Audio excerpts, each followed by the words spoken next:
she wrote another book. So we're all very proud of you, sis, and we're thrilled to be here with you today.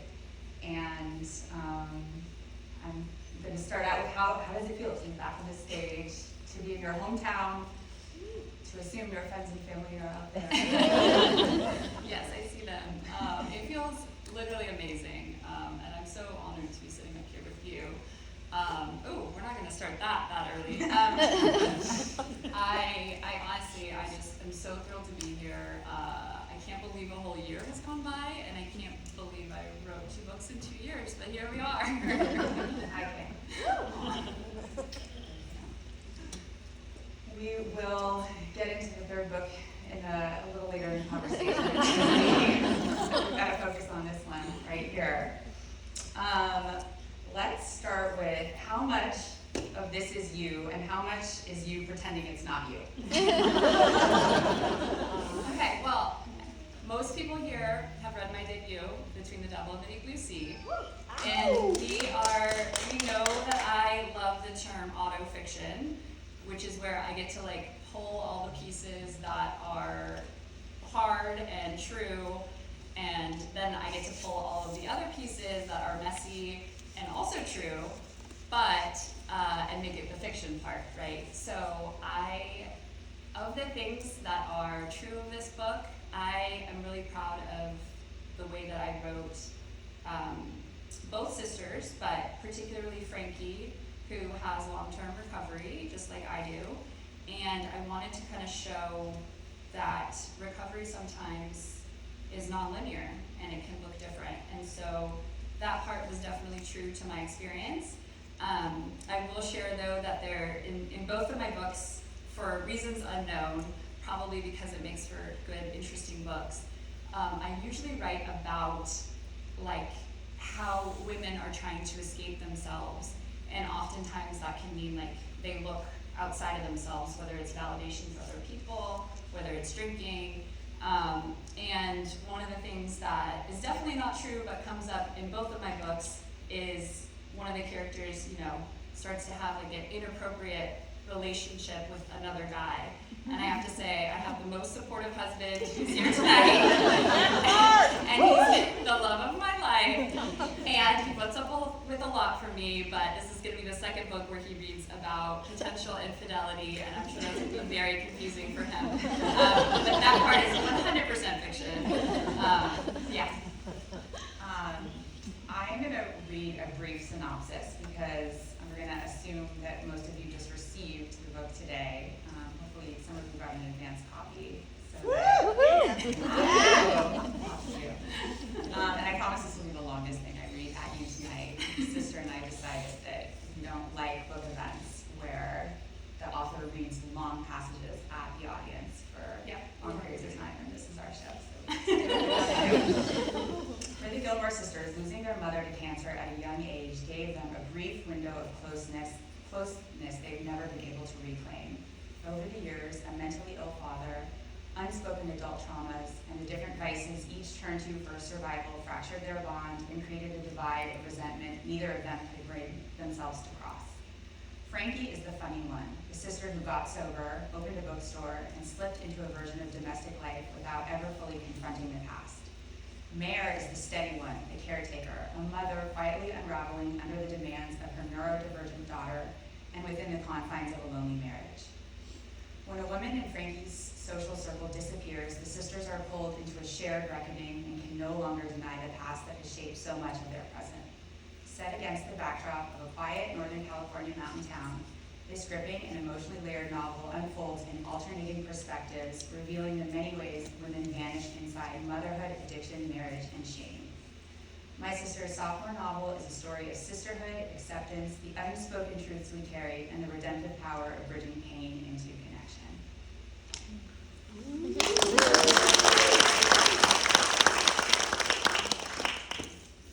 So, are there any scenes that wrote themselves early on and then had to be woven into the story, or any characters that just wrote themselves?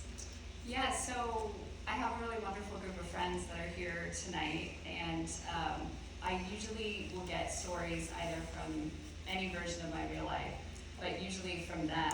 And I heard a really funny story that I thought this would actually make a really interesting point of a book. And it was a husband camping trip where they decided to do mushrooms. And I thought, you leave it to men to like bond using psychedelics, like that is their like male bonding trip.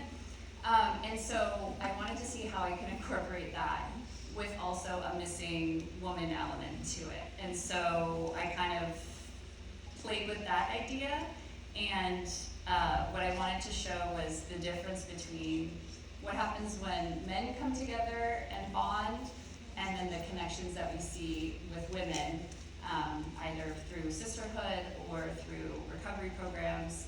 And so I wanted to show those two because both things can be true. I love their feelings.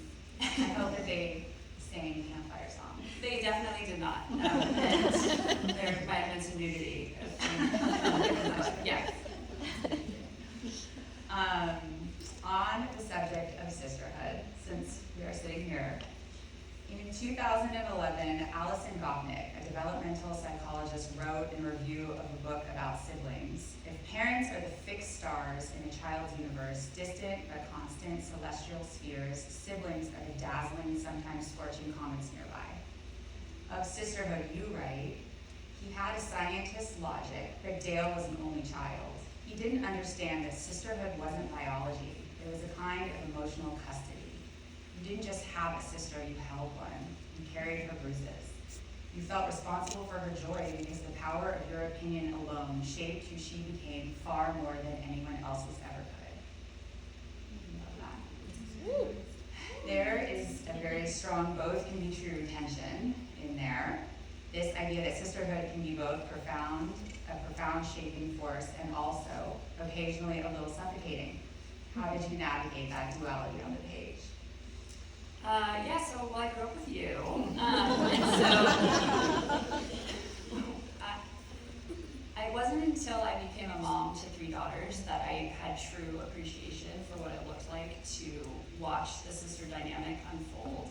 And there was something about coming into motherhood and having three girls and the way that they are with each other that made me look back on our relationship as something so special and profound. Because I see it in them every day, and so it's like this mirror that's being reflected back to me, and that can be good, and that can be not good. We get a lot of sibling rivalry and jealousy. I thought that you had magical powers until I was, how old? 13? I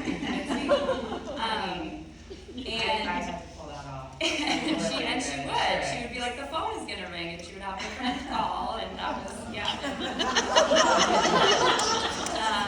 she had it all orchestrated, and I was older than I wanted to admit, but I see that now in that dynamic with my girls, and my middle, the sun, moon, and stars shine out of the oldest, and that's how I felt about you.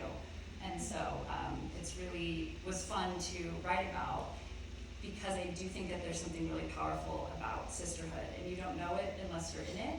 And it is that, like I said, that emotional shared custody. I was having a wonderful day if you were having a wonderful day.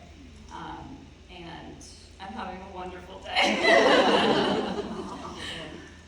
Also of sisterhood, you write, yet here was the contradiction that lived inside her. Frankie could say the cruelest, most scathing thing, and Mare would still need her. She'd still need to know that despite everything, she was alive, here, beneath the same sky. That was sisterhood too. The impossibility of love and hate existing in equal measure, neither fully eclipsing the other. I think a lot of people recognize that feeling, the need for someone even when they've hurt you. What do you hope readers take from that portrayal?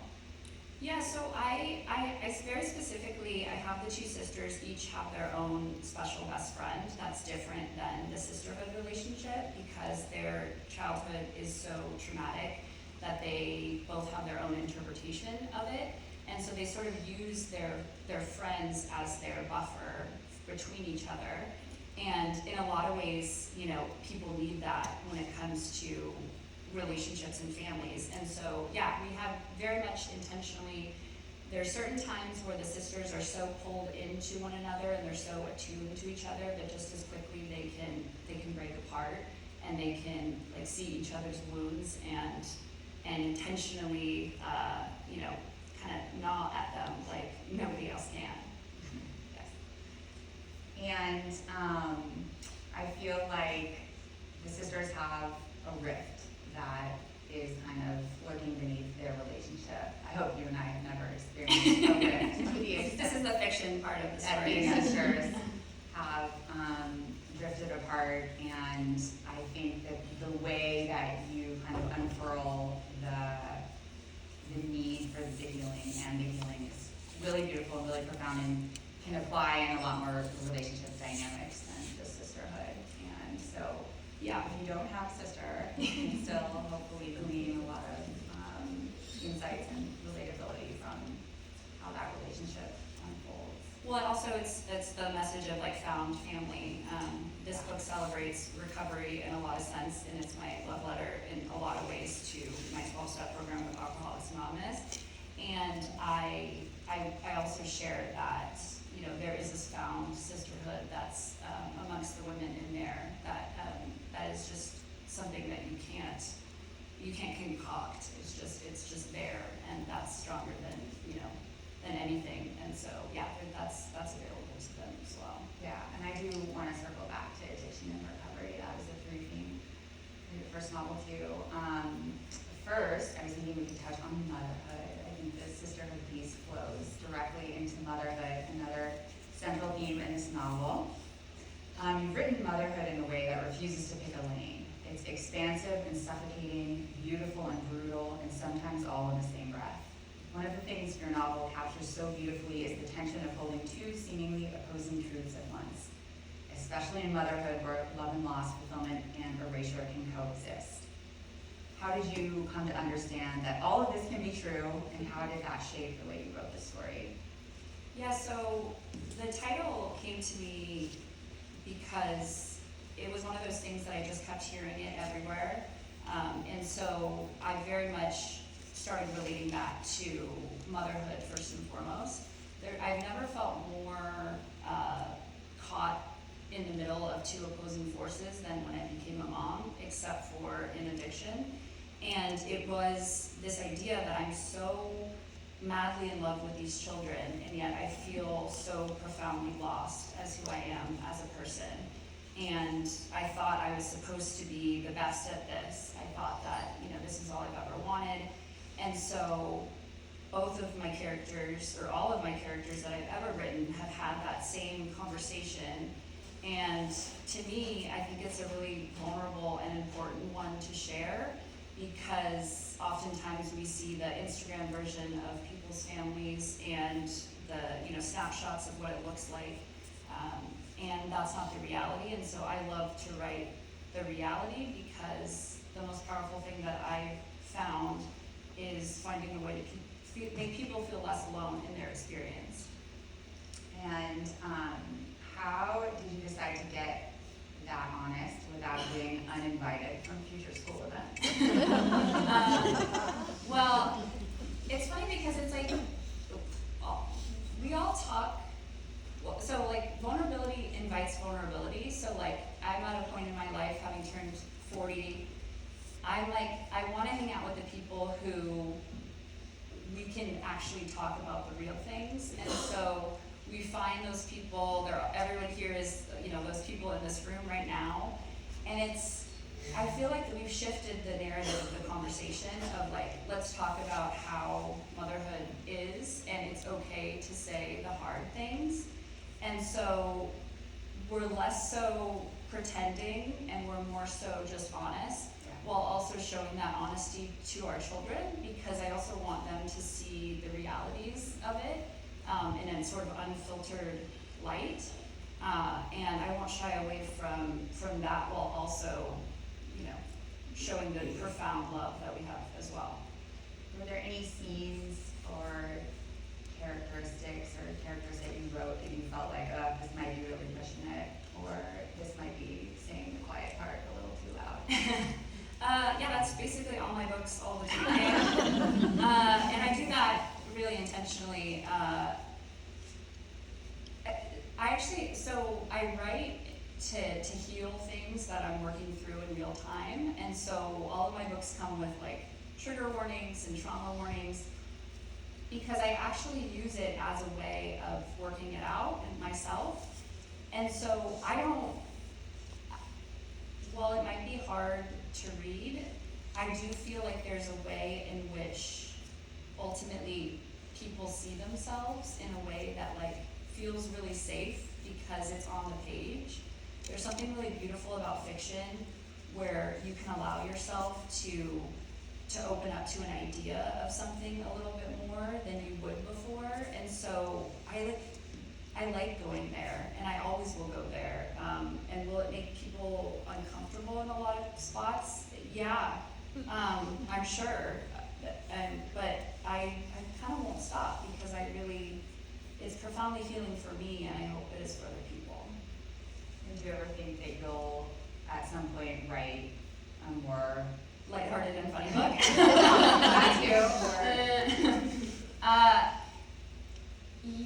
I don't know. I can see myself. My mom's blog that I started in the beginning, Wit and Spit Up, is very much the books that I thought that I was going to write. And when I sat down to be an author, I thought I was going to be very like witty and silly and funny. And that's not what these books are. And if you go to read it and you think that's not the case. But I still enjoy that, so I have like a Substack where I get to like go back into old school like Wit and Spit Up and be and be funny and witty in that way. And I also really try and incorporate like humor into it wherever I can to lighten it, because I do think that we need that in this world. Do I think that I'll ever write like a romance or something? I don't know. I'm open to any possibility, whatever moves me. You do have some very funny parts of this book. I actually wasn't going to read this one, but I think I have to, just so the audience doesn't think that everything is gloom and doom and trigger warnings. No spoilers. She hated that she couldn't just say, hey, meet me at the doctor's office so I'm not sitting there alone. But no, that would have been weird. Their teenagers were apparently in love or in heat or both, insistent on putting their parts in and out of each other.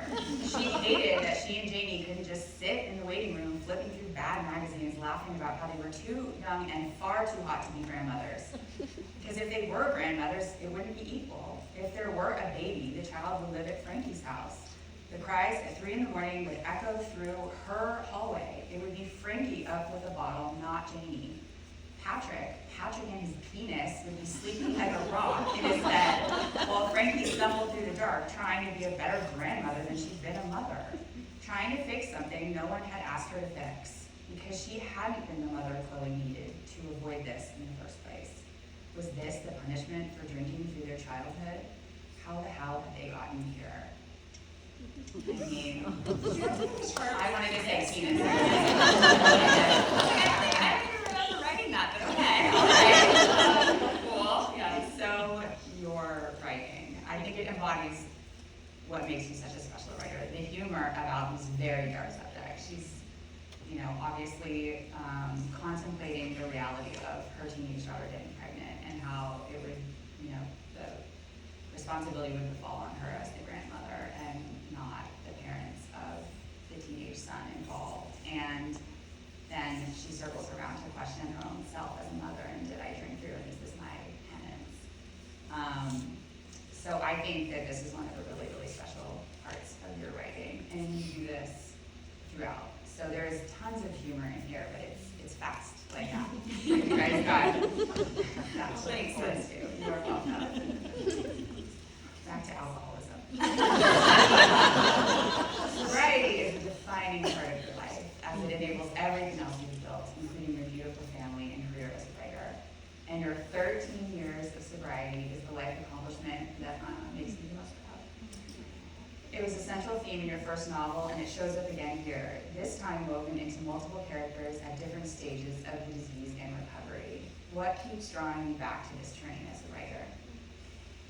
So they say write what you know, right? And so like I said, I very much need to work out things in real time. This one was really important to me to write because I had to be really honest about something in my recovery. I do have 13 years of continued sobriety where I haven't drank alcohol, but I did relapse with drugs during the pandemic.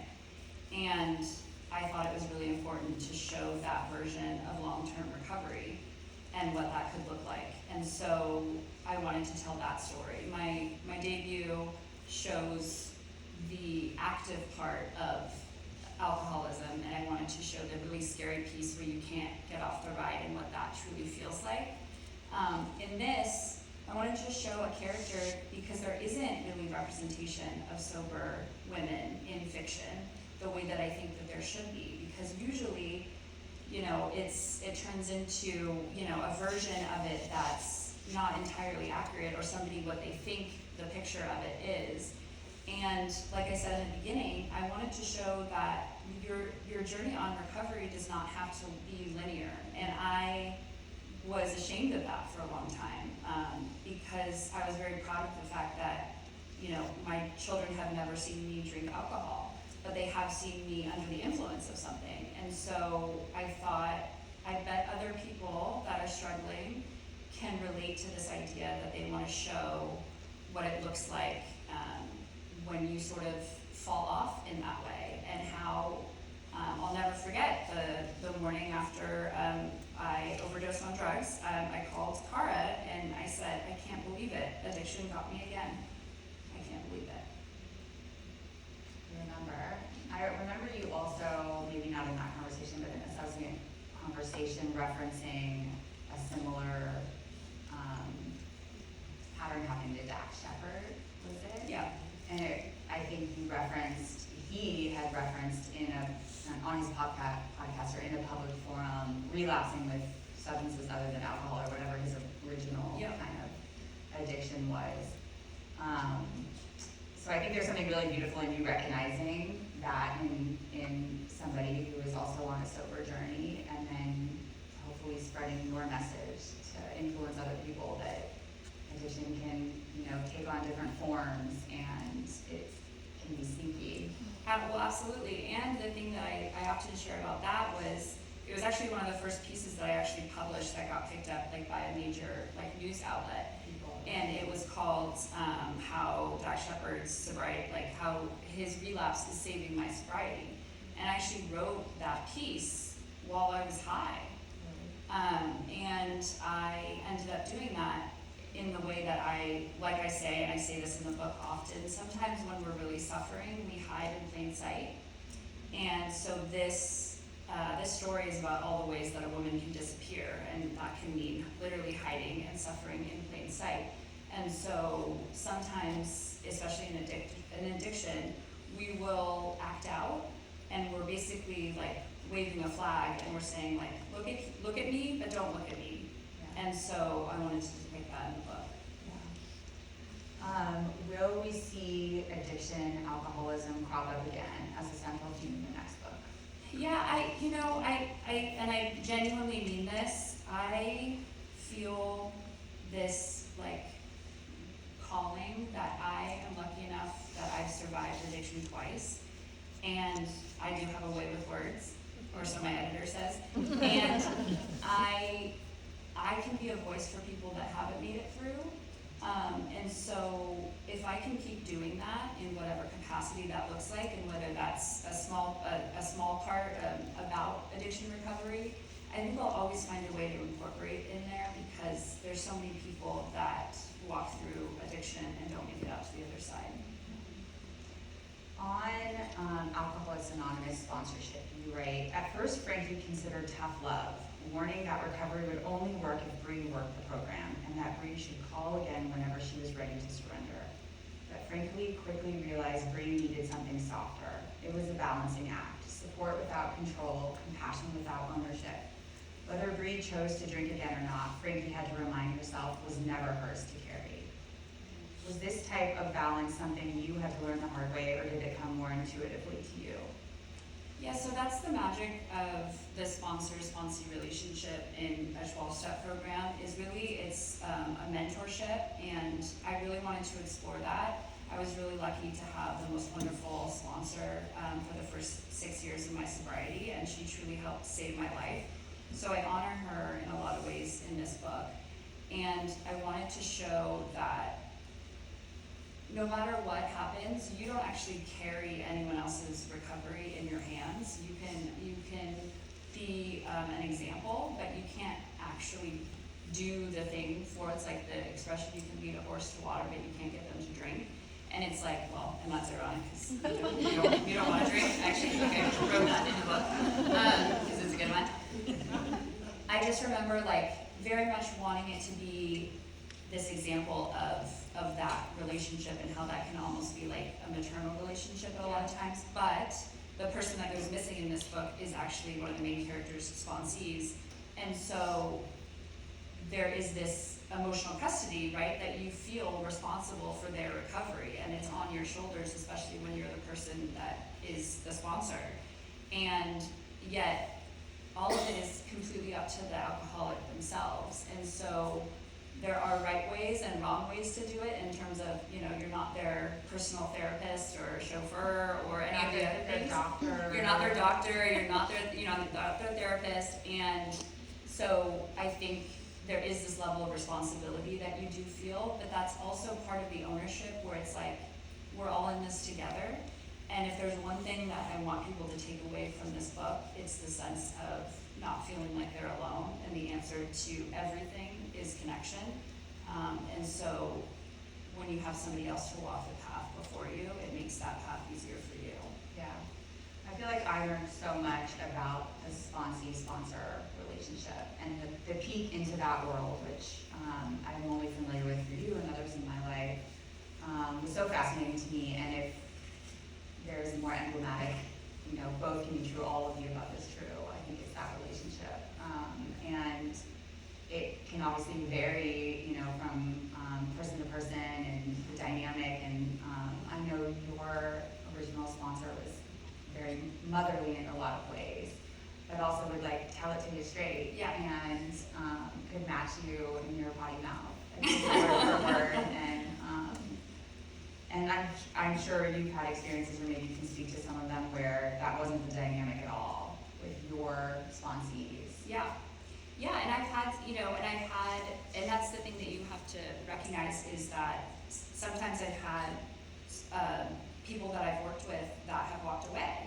Mm-hmm. And by walked away, that can mean a number of different things, which is a lot to take on because you're trying to hold on to your recovery at the same time. Yeah. But I think it's one of the really beautiful things because actually when you sponsor someone, you get something so much more profound out of it, and it's so healing for you.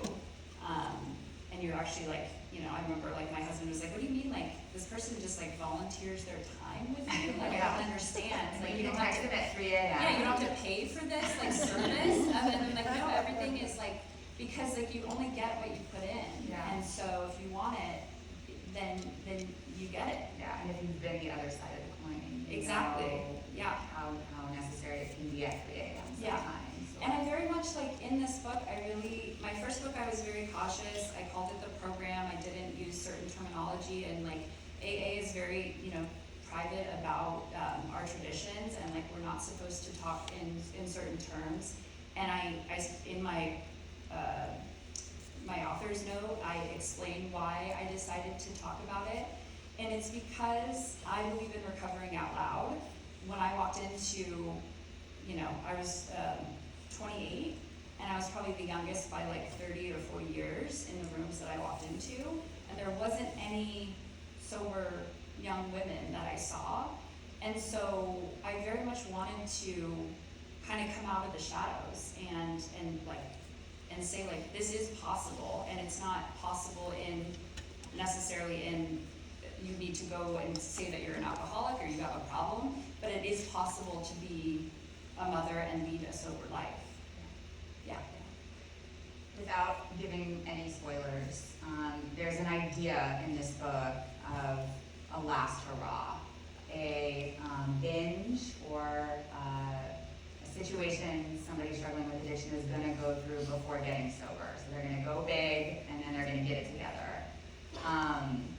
This will be my only surfing reference comment. There's a really sad and tragic story of a pro surfer, Andy Irons, who did this, and it did not, unfortunately, it did not end well for Andy. And very kind of, part of surfing lore, and Andy's surfing to this day, stands up against the pros to this day. And he had to, learn the hard way that there, this idea of a last hurrah, like one more binge and then I'm going to get it together. And unfortunately, he had a pregnant wife at home, and really sad story. There's a last hurrah referenced idea in your book. Is this? I hear this. I hear this idea. Do you have one, and does this ever work? Well, I don't think I had a last hurrah. I know you guys had like an intervention with me that I didn't know was an intervention until 6 months. Yeah, you guys had two. I didn't know that was an intervention until 6 months into my sobriety, and that's a true story. That's how far gone I was. But I didn't, it's interesting, and I've heard other people speak in recovery where you sort of know when you're coming to the end, and you drink like it's your last. Someone's going to take it away from you, essentially. And so this is actually the most dangerous time for a person with a problem, because you've lost all reason and ability to be able to control it or stop it at that point. Right. And you do feel like, okay, well, just one more, because this is it. And that one more can be the end. Yeah. And so I was very fascinated, and I really wanted to show sort of the danger of that particular thinking. Yeah. Which is also why when we talk about relapsing, when people relapse and they come back, it's such a miracle when they come back, because some people, when they relapse, that is their last hurrah. And then they go as hard as they did when they could before, and it can't match. No. Because your addiction is doing push-ups while you're staying sober, and it'll reach you and take you out at the end. So yeah, I very much, I was fascinated by this idea, and I also wanted to write it as a cautionary tale. Yeah. Yeah. I feel like I've also seen and heard references to this idea of a last hurrah in the context of, checking yourself into rehab and getting as high or as drunk as possible, and then facing the music and getting yourself to rehab, and then the cards, fall where they may when you show up there in whatever state. And I think we've seen this in the media and celebrity rehab shows. It's the most dangerous time, they say, in between, where it's if there's a bed that becomes available, take the bed that day. Don't take the bed that's available in a week, because that week is oftentimes the scariest week for an addict, because they will go hard. Right. Yeah. On to somewhat lighter, the subject of something interesting in technology has happened between the writing of your first book and the writing of this book, which is the rise of AI. And I'm curious about your integration of that as a tool, something not available, 7 years ago, or now how many years ago when you were writing your first book, and then, widely available as a tool for writers, writing your second book. Did you integrate this tool? Yeah, so I just let AI write this one. So if you guys notice the difference, let me know. A robot. Yeah. No, I actually have an interesting take on AI that it's really funny. Writers as the community, they're very oh, you just said AI, we can't talk about it. So I'm actually not afraid at all about AI taking my voice from me. I feel like I have a really distinctive writer's voice, and I'm actually really proud of it. And so, I've heard that they can feed it into, and then they'll generate it. But I cannot do this version of myself as AI. No part of that is that. And also, I hold the person that I am now in such high esteem because of where I've come from. And so I'm actually not at all concerned about this idea, because I'm living my most authentic self in this version of myself. And so with how I wrote this book, I use AI as a tool for all kinds of things. It's one of those, remember the thesaurus? Like, where you used to just like, go to the thesaurus and be like, I like this book. Okay, let's pick another word. So there are a million different things that you can do in that are so helpful as a tool.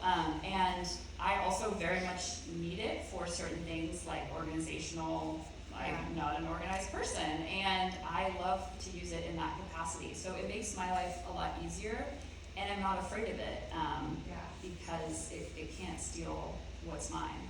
I remember early on you using it in capacity to like put you on a writing schedule. Yes. And I love that use case. And I feel like that use case really speaks to your discipline as a writer and the discipline necessary to crank out a book while you're on tour, raising your 3 daughters, and doing everything else that you do for your friends and family. How much of your discipline is innate and how much is just you being slightly competitive?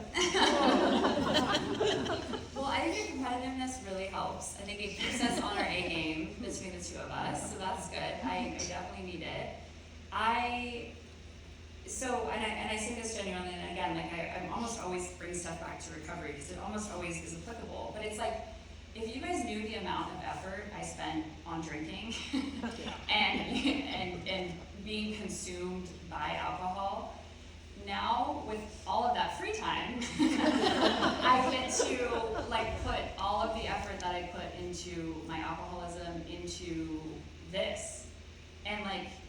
I just remember, I think I called you, it was like my first week or something, and I was like, why is there so many hours in the day? Like, what's happening? How, like, really, everybody's just awake all day? Like, no one's just sleeping for like the afternoon?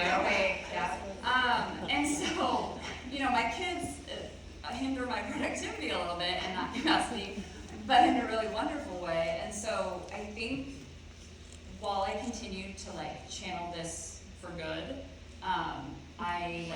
I feel very much unstoppable. I remember my sister and I have discovered that we do best on vacation without our children. So we have the most fun, and we get to just be sisters and go on adventures. And I remember when we were in Australia for our stepsister's wedding, looking over at my sister at some point when we had a little bit of downtime in the hotel room, and she was just like writing.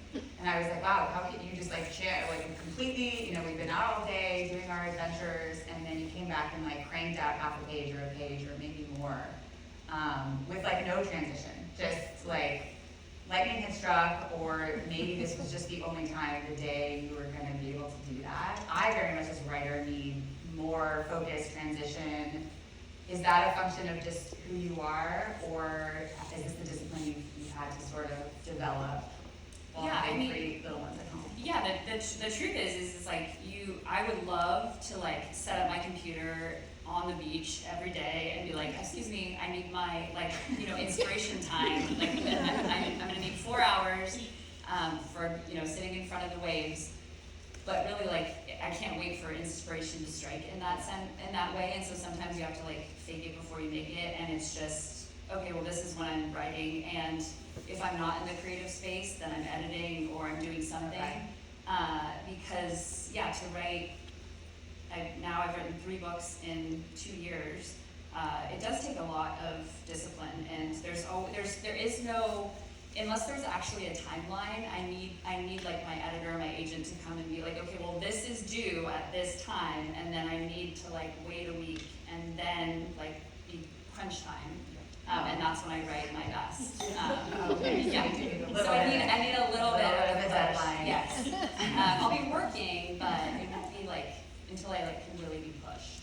Got it. Was there a moment in the process where the book changed on you, where it became something different than what you set out to write, or it pivoted in a way that you just didn't see coming? So actually I originally wrote this book, I have a bunch of girlfriends here, and for my 10-year sobriety, we started a tradition of going to Mexico. And there was like 7 of us, and like a sobriety trip to Mexico sounds like kind of an oxymoron. I remember when we like arrived, the guy that was like driving us, he's like, so there's beers in the cooler, and we're like, yeah, so this is a sobriety trip, which doesn't translate in Mexico. And I was like, oh, do we have water? And he's like, no, but we have beer. Beer. And I was like, yeah, I also can't drink beer. It's weird. But we ended up having the best time, and so much to my husband's chagrin, we have made it an annual trip, so this was the 4th year that we've done it now. And originally I was writing a book about friendship, and it was about this like trip to Mexico, and I brought that back to my editor, and she was like, so the thing about female friendships is if you get it, you get it. If you don't get it, you don't get it. Can you make the thread sisterhood instead? And I was like, oh, just rewrite the whole book? Sure, I guess I could do that. And so, yeah, there was many a detour that took place on this one, but I still wrote away the Mexico one. That one is really fun. Yeah. We all want to know what happens on this. Yeah. Be sober. We are going to get to some audience Q&A very soon. I had a thought. I was listening to a podcast or something, and it was writers talking to writers about how all writers take a vow of poverty. This is like a known That's true. expression, and there's many other ways to make much more money. And I think it struck me that while that may be true in the traditional sense, the best writing generates a different kind of abundance. One measured in connection, in recognition, and in the quiet relief of feeling seen. And I feel like your work has created that kind of wealth and then some. And this community gathered here is definitely a reflection of that wealth. And I think that that's magical. And so I am so magic. Put that out there. Thank you. Thank you. I could be here all night. So we are so lucky to be in the presence of you and the community that you're building, and that I feel like is just in its infancy. I feel like you have so much more amazing work in you and stories to tell. So thank you, and thank all of you for being a part of this community of abundance. Well, should we tell them the exciting news? Sure. You're involved in this. Okay. So, on actually one of my Mexico trips, I was sat next to a woman, and I always bring my books with me on the airplane because I just like Party favors. yeah, I strategically just have them on my lap, so somebody will be like, oh, what are you reading? I'm like, oh, it's just this old thing, actually. And I met this woman, and she was telling me that she was going on a girlfriend's trip to Mexico, a very different one than we were doing. And she said, and I said, oh, I'm actually, and again, like any way I can bring up recovery, I always do. And so I was like, oh, actually I'm sober, and so we're celebrating my sobriety. And she's like, oh, actually one of my really good friends was supposed to come on this trip with us, and she's newly in sobriety. And she decided not to go because it was too tempting. I was like, oh, good for her. Like, that's a really big step. That's a really big deal. And she's like, actually, she's a producer, like, for TV and movies. And I was like, oh, really? So she connected us, and she read my book in a day, and this was for Between the Devil and the Deep Blue Sea. And she said, let's turn this into a series. And I was like, oh, yes, let's do that. How would we do that? So we got to talking, and I also gave her this version of this book. And then she said, have you ever done screenwriting? And I said, no. I don't have any interest in screenwriting, but I know a screenwriter. And so my sister is actually writing the screenplay for Between the Devil and the Deep Blue Sea. And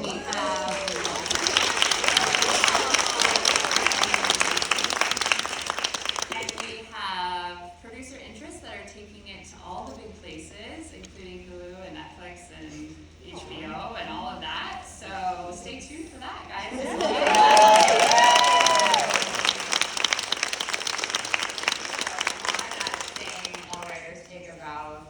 Podcast, there was also a quote about how easy it is to almost make it in Hollywood.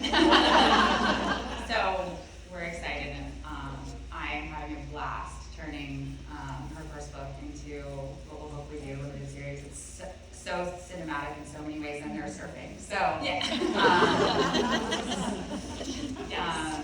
So that's just so much fun, and whatever happens with it, which hopefully you guys can one day see it on the big screen and or a small screen or your phone or whatever limited series on these days.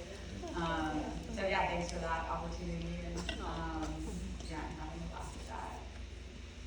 Should we get to some audience Let's questions? do it. All right. Do you have any questions? I think we pass around. The microphones, there's one here, and there's one here. If anybody has questions, wait to see you guys. What's the name of the third book? Oh, okay, so yes, good question. The third book is called The Inheritance of Worry, and it is about, I decided to write about whether or not addiction is innate, and if it is passed on genetically, and what happens when you see all of the early signs of what could potentially be the isms of alcoholism in your young child. So that's out on submission right now, and everybody's sending it out that it'll get picked up and bought, and we can be back here next year.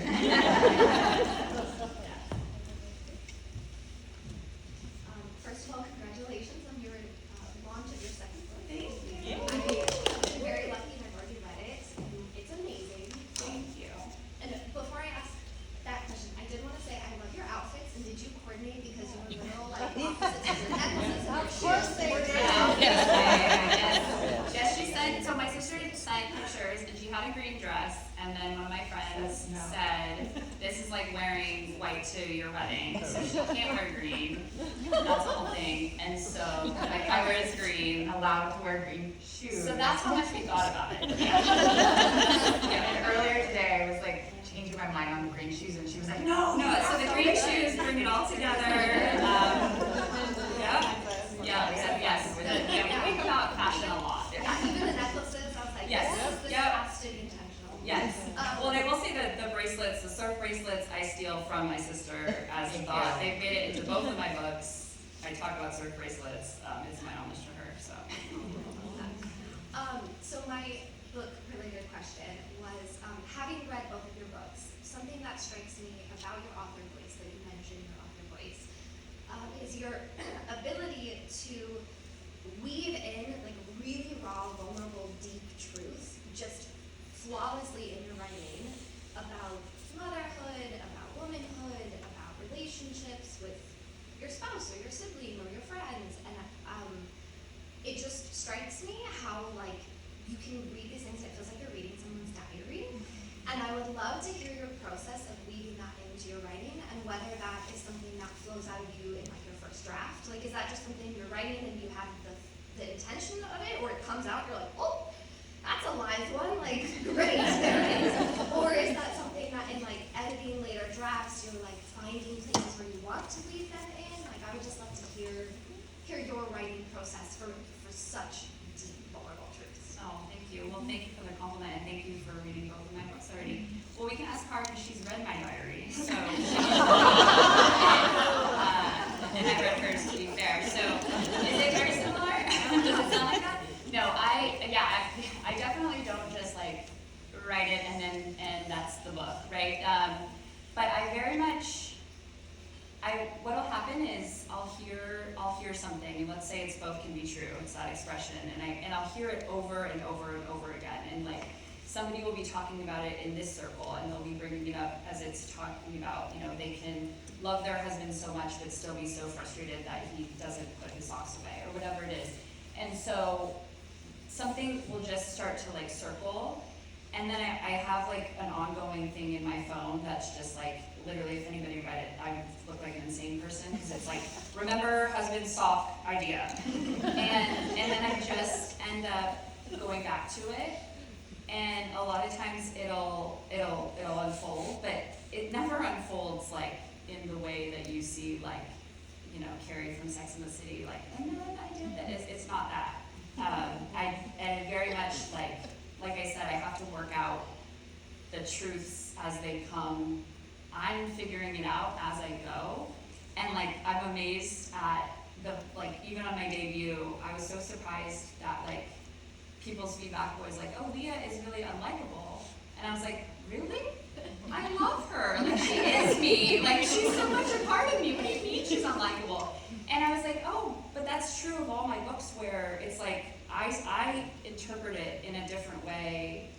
And so what might be true for me is not necessarily true for someone else, and that's my favorite way to write, is like, that is what book club fiction is. It's your interpretation of it. Thank you. Make Leah more likable. Yeah, thank you. No, thank you.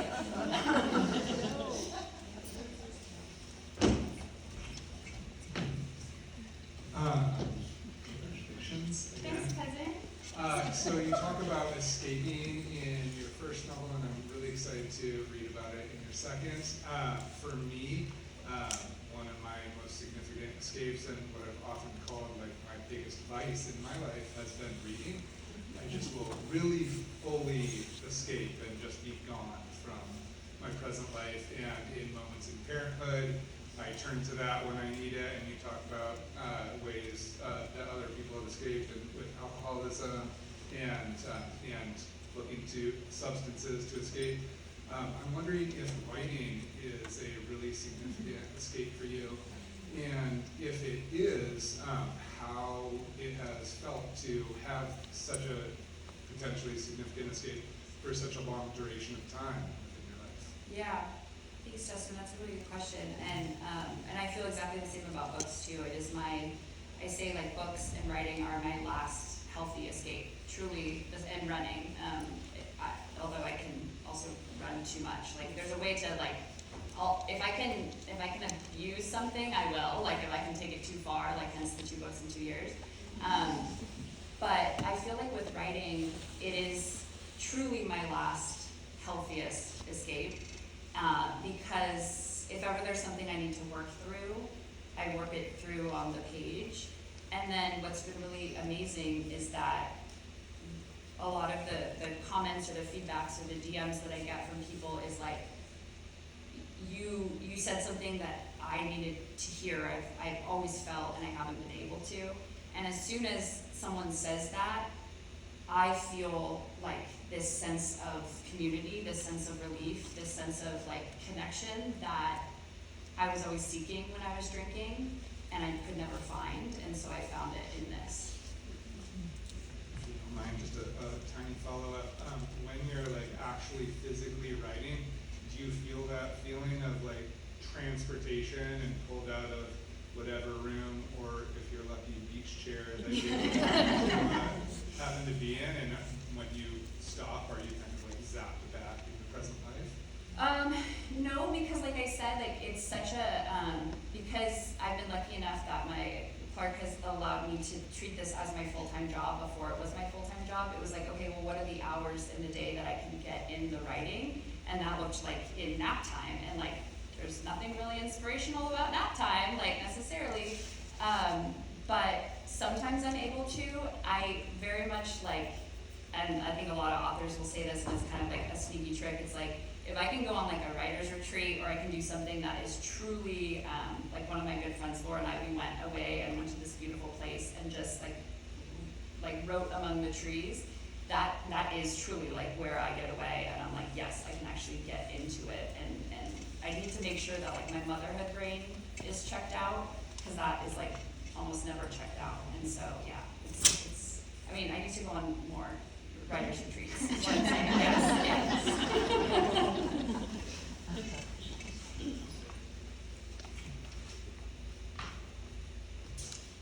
This is gonna be the last question. Oh, hey. When I was, Take it down. You're a theater person. one thing I noticed between the first book and the second book was in the first book you used real places and real landmarks in your writing, and in the second book they were made up towns and made up universities and such. And I was just wondering, what was your process for that, and why did you decide to use like real places versus fictional places? Yeah, so first of all, I always wanted to write for a place called Big Sky because I love the name Big Sky, and then I realized that I think there's only Big Sky in Montana, and I was like, nope, I'm making it. And then actually I figured out a way to leave it in the beginning where I'm saying like both things can be true, like there can be a Big Sky there and a Big Sky there. Yes, nailed it. I really wanted to, like, that was the place. It's like when you have a character name and you're like, nope, this is their name and this is who they are, you need to do it. And it's interesting because like I actually used Belmont, which is our childhood town, in this story, and I sort of used Lake Tahoe area as like my focal point, but again, it's Big Sky and it's made up. There are some like universities again that I made up. I don't use Davis, but it's like, oh, I wonder if she's talking about Davis. Yes, I'm almost always talking about Davis. Yeah, it's just one of those things that like, I was like, yeah, I feel very good about when something fits. I'm like, I see it in my mind as it being the place, and I'm gonna use it, and that's kind of how it ends up. Quick call to action before we take a group photo. Basically, my sister, we were joking backstage. I was like, I'll do the call to action because I know you're not going to do it. She's like, I would totally do it. What are you talking about? I tell people do stuff on Instagram all the I ask time. for what I want all the time. All the time. So both of us will ask that. Writing a review and buying her book, and obviously you will get your copy today, and getting one for a friend makes a huge difference, a huge, huge, huge difference. So I would love to ask all of you to maybe take out your phones, and however long it takes you to read a book, set a reminder to write a review when you're done. And it really goes far, and that's how my sister can generate interest. And so please, please write a review. Buy a copy for a friend if it resonates, and don't bother if it doesn't. Yeah, some 5 stars you don't need to write a review.